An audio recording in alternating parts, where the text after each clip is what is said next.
Good evening, student. So, class 11th student, this is the new chapter going to start. That is very important. That means you can say this is the base of the chemistry, that is called atomic structure. In every classes you have studied about this atom and its structure, class 6, 7, 8, 9, 10. Now you are going to study in detail of the atomic structure. As you know that according to the concept of the chemistry, there or any other subject, everything is made up of very smallest particles that are called atoms. So first of all you must know about the atom. What is the atom?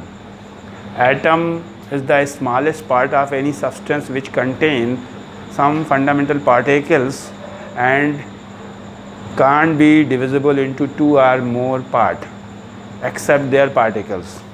So first theory that was told by the Daltons, and Daltons told that atom is the smallest particle which can't be divisible into two or more parts. But nowadays when we study about the atoms, so modern concept of atomic theory told that atoms can be divisible and atom can form in the form of the particles that are called the fundamental particles. In class 10th also you have studied about the atoms and the fundamental particles of the atom. There are three main fundamental particles of atom, that they are called proton, neutron and electrons. So dear student, in that only you have studied about the proton, neutron and electron and where they are kept. Proton, neutron and electron in any atoms. So first of all you must know about the atoms. What is atoms? Suppose you take a piece of paper and you divide into two or many parts, so that will also be called only paper.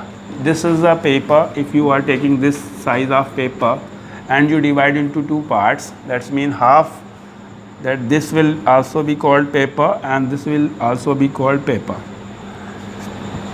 If you again divide this one paper, so this portion will also be called paper and this is paper. Dear student, divide into smallest part, you can get a small point of paper, and at that time also you have to be said it to that is paper. चाहे जितना छोटा part हो जाए आप उसको paper ही बोलेंगे, बस difference इतना रहेगा कि इसको बोलेंगे big paper, small paper and very small paper. So if you are taking a very small piece of paper, so you can say that it can't be divisible, sir. Now dear student, it can be divisible. You can divide this small piece of paper, that means paper like a full stop, you can divide into so many parts. Means ये है कि वो जो चीज़ आप जिसको देख रहे हैं, अगर उसे आप कहें कि हम सर डिवाइड नहीं कर पाएंगे, लेकिन ये डिवाइड हो सकती है, क्योंकि वो हमारे हाथों से डिवाइड नहीं हो पाएगी. किसी इलेक्ट्रॉनिक माइक्रोस्कोप के थ्रू अगर हम उसको डिवाइड करेंगे तो वो डिवाइड होगी. A small point, that's mean like a full stop in your book after the sentence contain more than millions of the atoms. That's mean that full stop you can divide into millions part. Okay, so atom is very small, that's why we can't see it, and a small piece cannot change into paper by the human beings. Size of the atom is about 10 raised to the power minus 10 meter. This is very small, you can write into decimal places, so you 0.000000001 meter. This is the radius of any atom. So dear student, it is very impossible to see by naked eyes. That's mean हम इसको देख नहीं सकते हैं, इतना छोटा है ये. अगर आपको कहीं पे एक दूर एक राइस का पीस रख दें, एक राइस का पीस रख दें और आपसे पूछें कि ये क्या रखा है, दूर से आपको बताया नहीं जाए कि ये राइस है, तो आप उसको नहीं देख पाएंगे और आप यही कहेंगे कि सर मुझे दिख नहीं रहा सही से प्रॉपरली. लेकिन अगर बहुत सारे राइस के पीस एक जगह पे इकट्ठा करके रख दिए जाएं और एक पाइल बन जाए, एक हीप बन जाए, तो आप उसको दूर से ही बता देंगे कि ये राइस का हीप है और ये राइस बहुत सारे रखे हुए हैं। तो उसी तरह से जो एक पीस एटम का होता है वो हमको दिखाई नहीं देता है, लेकिन जब बहुत सारे एटम एक जगह पे कंबाइन हो जाते हैं तो वो चीज़ हमको दिखने लगती है। Suppose this is a duster, you are seeing that it is observable by your eyes, that means it contain so many atoms, infinite number of atoms you can think. So in this chapter we will discuss about the atom, fundamental particles of atom, properties of fundamental particles and discoveries of the fundamental particles, proton, neutron and electron. Okay students? So students, see the definition written on the board. Atom is the smallest part of any substance which take part in chemical combination and can't be divisible into more part. This is the correct definition of atom. In class 10th also you have studied about this definition. That means everything in this world is formed by the atom, and atom is the smallest one of that. That means you can say the smallest unit of any matter, any substance, that is called atom. And atom contains three fundamental particles, that is called fundamental particles, mental particles,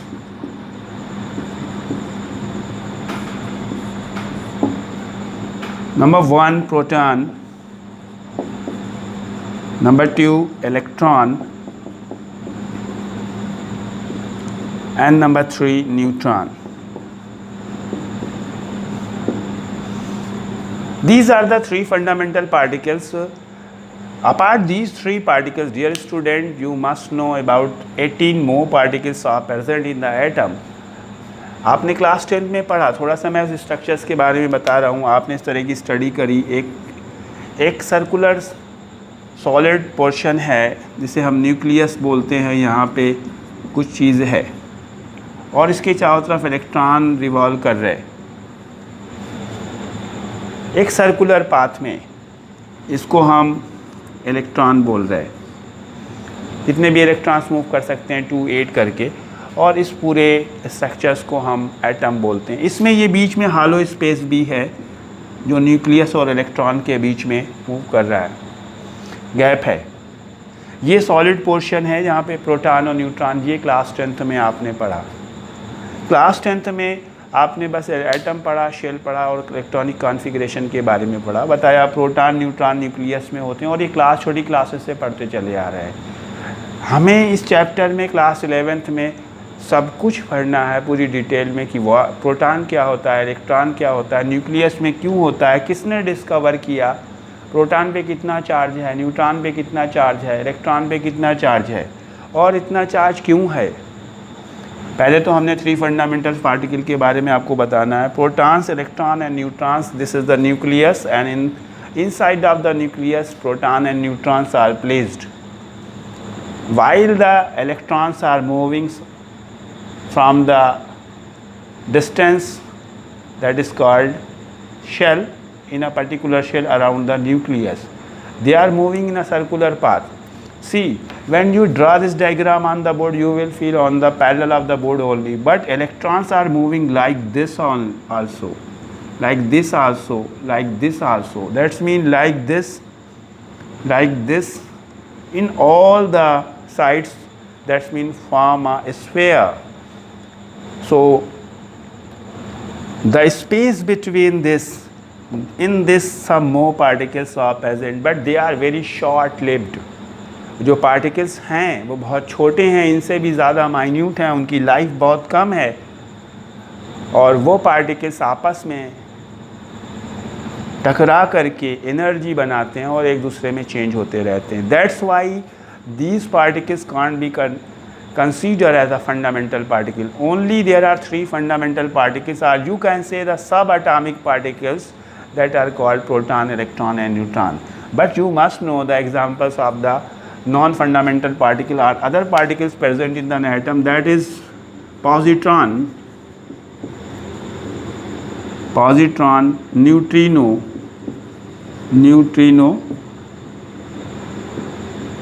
antineutrino,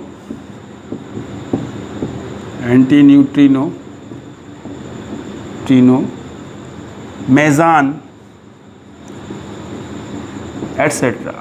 That means this type of 18 more particles are present inside of the atom. So first of all, the first most important particle of the atom, that is called proton. Proton is a positively charged particle. It contains 1.6 into 10 raised to the power minus 19 coulomb charge. 1.6 into 10 raised to the power minus 19 coulomb charge, and it is placed inside of the nucleus. Apart this, one more particle present in the nucleus, that is called neutron. The total mass of proton and neutron is called mass number. That means जितना भी proton यहाँ पे रखा गया है और जितना भी न्यूट्रॉन यहाँ पे है, उन दोनों को मिला करके हम उस एटम का मास बोलते हैं. Electron move around the nucleus in a circular path. It is the lightest particle of atom, and it also contains minus 1.6 into 10 raised to the power 19 coulomb charge. Proton और न्यूट्रॉन के charge में सिर्फ sign का difference है. Proton पे positive charge होता है और न्यूट्रॉन पे नेगेटिव चार्ज होता है. दोनों पे चार्ज इक्वल है, लेकिन प्रोटॉन हैवियर पार्टिकल है और ये लाइटर है. सो इलेक्ट्रॉन के मास को इतना लाइट है कि हम एटम के मास में कंक्लूड नहीं करते हैं, नहीं जोड़ते हैं, और खाली प्रोटॉन और न्यूट्रॉन के मास को जोड़ के ही उस एटम का मास बोला जाता है, जिसको अभी तक आप एटॉमिक मास या मास नंबर के नाम से जानते हैं. सो स्टूडेंट्स, खाली आपने यही क्लास 10th में जाना था कि इसका charge 1.6 into 10 raise to the power minus 19 है प्रोटॉन का, या आपने जाना था कि प्रोटॉन पे पॉजिटिव चार्ज है और इलेक्ट्रॉन पे नेगेटिव चार्ज है. फिज़िक्स में आपने कुछ न्यूमेरिकल्स 10th में करे थे, जिसमें आपने ये जाना था कि इसके चार्ज की ज़रूरत पड़ती है.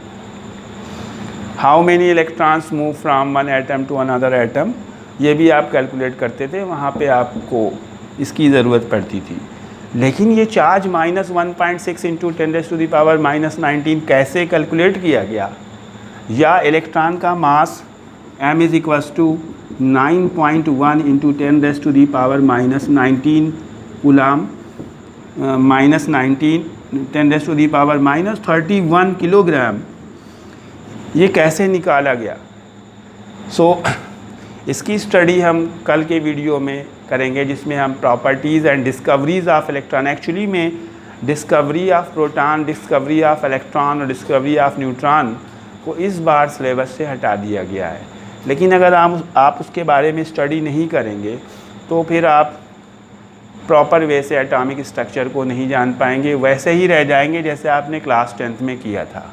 सपोज़ कीजिए हम क्लास 10 के कॉन्फ़िगरेशन की बात करें, आप क्लास 10 में कॉन्फ़िगरेशन करते थे, तो अगर आपसे कोई कॉन्फ़िगरेशन लिखने को बोलते हैं, magnesium atomic number 12, so you will write 2,8,2. Okay student. और अगर आपसे कहते हैं कि एल्युमिनियम के का कॉन्फ़िगरेशन लिखिए, तो आप लिखते हैं Al is equals to 13 is equals to 2,8,3. बिल्कुल सही है. जब आप कैल्शियम का कॉन्फ़िगरेशन लिखते हैं Ca is equals to 20, that's equal to 2,8,8,2. ये भी बिल्कुल सही है. लेकिन जब आप आयरन का 26 का कॉन्फ़िगरेशन लिखते हैं 26, तो फिर आप मिस्टेक्स करते हैं, क्योंकि आप ये कॉन्फ़िगरेशन को नहीं लिख पाते. सपोज़ कीजिए आप क्या एक्सपेक्ट कर रहे हैं इसका कॉन्फ़िगरेशन लिखने के लिए, तो आप अगर जो लिख रहे हैं वो अपनी कॉपी पे नोट करें, फिर मेरे आंसर से मैच करें कि यही आप सोच रहे थे लिखने के लिए. तो वो कॉन्फ़िगरेशन आपका आता है 2,8,14,2. सो ऐसा तो शायद आप एक्सपेक्ट नहीं कर रहे थे कि ये 14,2 आएगा. या आप क्रोमियम 24 का लिखना चाहते हैं, तो उसका कॉन्फ़िगरेशन 2,8,13,1 आएगा.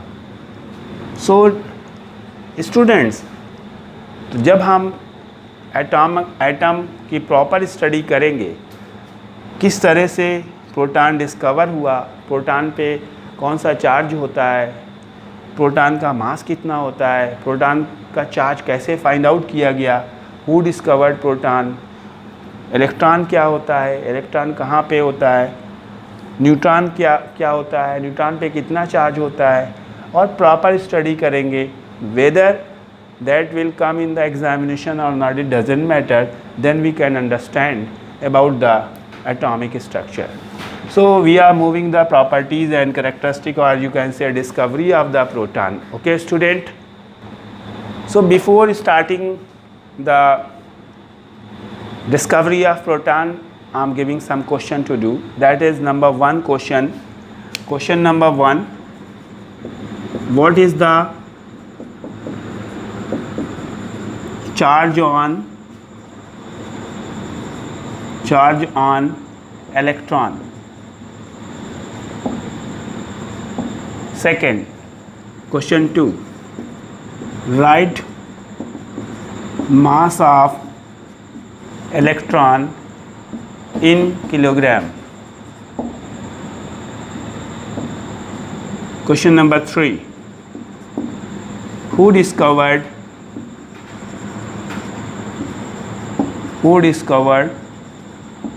electron.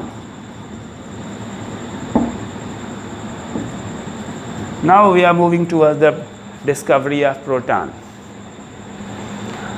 When we take a sealed tube, that's mean a glass tube evacuated, that's mean उसके अंदर से प्रेशर को हटा दिया जाए, खाली कर लिया जाए, और सबसे पहले जब उस पर एक एक्सपेरिमेंट किया गया, एक ट्यूब ली गई और उस ट्यूब में एक साइड से एक मेटल प्लेट लगाई गई और दूसरी साइड से दूसरी मेटल प्लेट लगाई गई. बुक्स में प्रॉपर डायग्राम बना होगा, आप उसको देखिएगा. और फिर इसमें हमने हाई वोल्टेज से कनेक्ट किया इन लोगों को. जब इसको ऑब्ज़र्व किया गया तो एक कुछ लाइंस ऐसे जाती हुई इधर की तरफ दिखाई दी. एक प्लेट को हमने कैथोड माना, दैट्स मीन निगेटिव प्लेट, जिसको हमने निगेटिव टर्मिनल बैटरी से कनेक्ट किया, हाई टेंशन बैटरी का यूज़ किया 10,000 वोल्ट, और दूसरी वाली को एनोड माना. तो क्या देखते हैं कि इधर से कुछ रेस जा रही हैं इधर की तरफ. रेस कैसे पता चलेंगी, कुछ डॉटेड पॉइंट से दिखे मूव करते हुए, क्योंकि ये रेज कैथोड प्लेट से निकल रही थी. Cathode, what is cathode? The plate which is connected toward the negative terminals of the battery.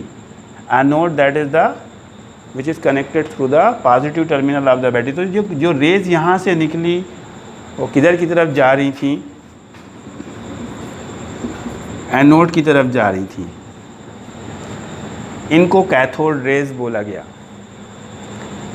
क्योंकि ये निगेटिव टर्मिनल था और उस साइड से उधर पॉजिटिव की तरफ. उसी तरह से एक रेज इस तरफ से भी चली जो एनोड की प्लेट से चली, और उनको कैनाल रेज बोला गया.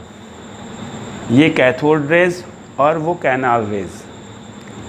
सो स्टूडेंट्स, कैथोड रेज की डिस्कवरीज से के बाद ही आपकी इलेक्ट्रॉन की डिस्कवरीज का शुरुआत हुई. और कैनाल रेज को हमने प्रोटॉन माना. कैनाल रेज की प्रॉपर्टीज़ थी. कैनाल रेज को जब हमने यहाँ पे मैग्नेटिक प्लेट्स लगाई, मैग्नेटिक फील्ड लगाई, तो वो डिफ्लेक्ट हुई मैग्नेट की तरफ.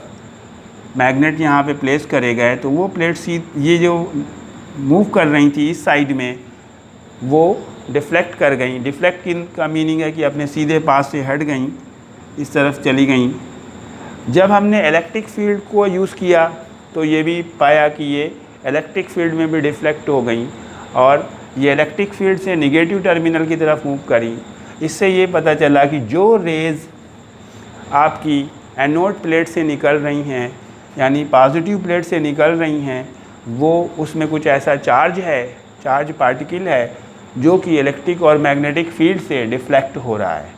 और उन्हीं रेस को ये बोला गया कि ये प्रोटॉन हो सकते हैं. और इस तरह से प्रोटॉन की डिस्कवरी, जिसे कैथोड रे ट्यूब के थ्रू किया गया, मानी गई। सो डियर स्टूडेंट, उसके बाद ये नहीं पता चल पाया कि ये तो पता चला कि ये पॉजिटिव चार्ज जो पार्टिकल्स हैं, जो रेज़ हैं, वो कैनाल रेज़ हैं और वही उनकी आपकी प्रोटॉन हो सकते हैं, लेकिन उनका मास कितना है, क्योंकि वो रेज़ के फॉर्म में थे, उन पे चार्ज कितना है और वो किस तरह से डिफ्लेक्ट करेंगे और वो फोटोग्राफिक प्लेट्स पे क्या इफ़ेक्ट डालेंगे, फ्लोरोसेंट स्क्रीन पे क्या इफ़ेक्ट डालेंगे, ये सब एक एक एक्सपेरिमेंट करने के बाद से पता चला। प्रॉपर्टीज़ आपकी क्या बताती हैं? जो प्रोटॉन हैं वो पॉजिटिवली चार्ज पार्टिकल्स हैं।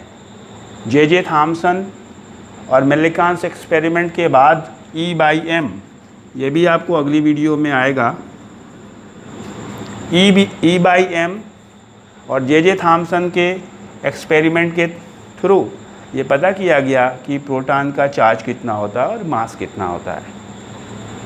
प्रोटॉन का चार्ज पॉजिटिव 1 यूनिट, या आप कह सकते हैं प्लस 1.6 इंटू 10⁻⁻19 कूलाम होता है। और रदरफोर्ड के एक्सपेरिमेंट से ये पता चला कि प्रोटॉन न्यूक्लियस में प्लेस्ड होते हैं। तो एक एक एक्सपेरिमेंट इस चैप्टर का कंपलसरी है आपको थारोली स्टडी करने के लिए। आपने बुक ली होगी, बुक में तो आप पढ़ेंगे, लेकिन आप यहाँ से देखने के बाद उसके बाद आप उसको मैच करेंगे, उसकी रीड करेंगे तो आप उससे बेटर समझ सकते हैं। तो प्रोटॉन की डिस्कवरी सबसे पहले गोल्डस्टीन ने करी और ये गोल्डस्टीन ने कैथोड रे या कैनाल रेस का टेस्ट किया। उसके बाद उन्होंने इसको बताया कि ये प्रॉपर्टीज़ क्या कहते हैं प्रोटॉन से मैच करेंगी, लेकिन गोल्डस्टीन ये नहीं बता पाए कि इतना, ये जो आप चार्ज देख रहे हैं ये जे थॉम्सन और मिलिकान एक्सपेरिमेंट के बाद डिस्कवरी होके आया। उन्होंने सिर्फ इतना ही बताया था कि proton is a positively charge particle emit from cathode and moving towards the anode. Number second property of the proton, it is deflected in magnetic as well as electric field. Number three property of proton, it causes fluorescent when strike on a screen. जब किसी fluorescent screen पे पड़ती है ये, तो यहाँ पे brightness काज करती है, ब्राइट स्पॉट बनाती है। इट डिफ्लेक्ट और rotate a thin plate, that's mean इसमें काइनेटिक एनर्जी की प्रॉपर्टी है ये कि कोई एक फ़ैन टाइप का बहुत हल्का बीच में लगाया गया यहाँ पे, और उस पर जब पड़ी तो वो रोटेट करने लगा, बहुत लाइट वेट।